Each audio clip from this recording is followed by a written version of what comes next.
Good afternoon, and welcome to the Nature-Based Solutions section of the White House Leaders Summit on Climate.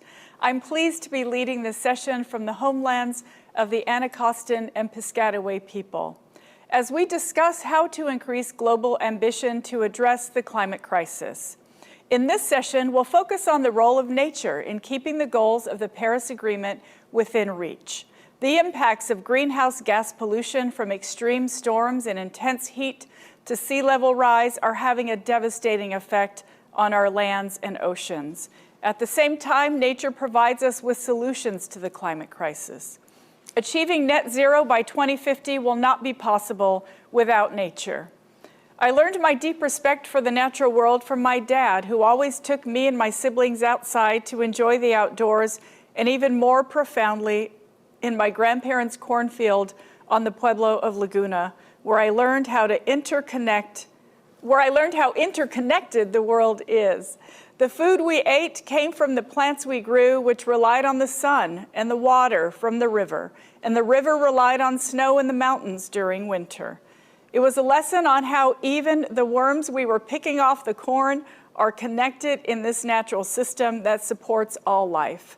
Nature has a critical role to play in improving our resilience to climate change and creating a thriving and sustainable economy. If we take care of our land, water, and wildlife, we can create millions of new jobs and generate billions of dollars in economic returns in the years to come.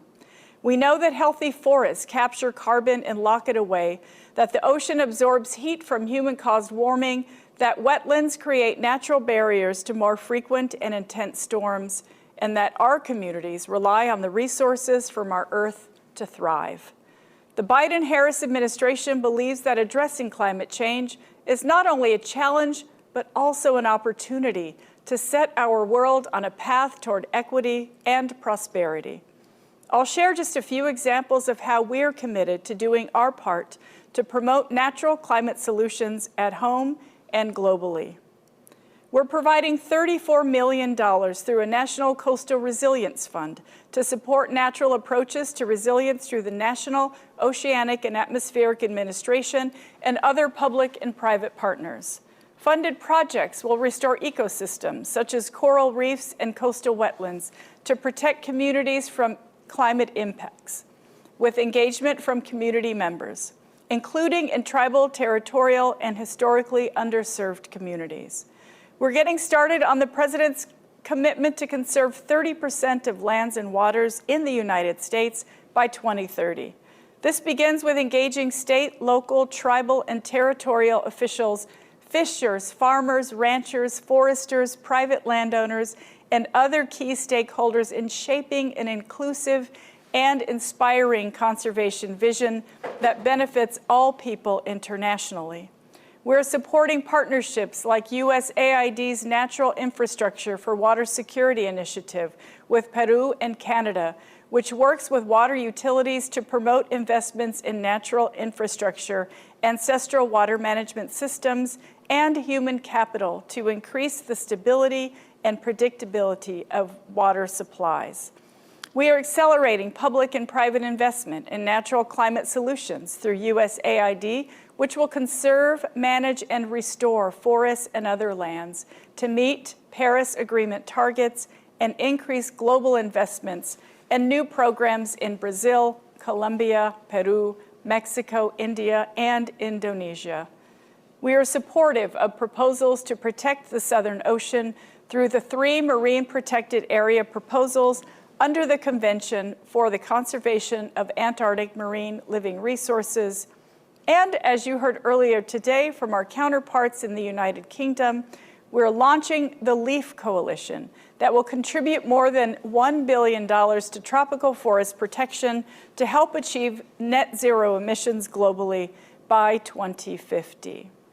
It will take all of us working together and with nature to address the threats that climate change poses to our world and to build a more sustainable future for generations to come.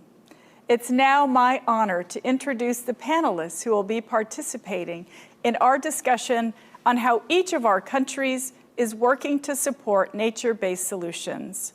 Minister Wilkinson from Canada, Minister Meza from Costa Rica, Minister White, Gabon, Minister Panjaitan, Indonesia, Minister Kihandria, Peru,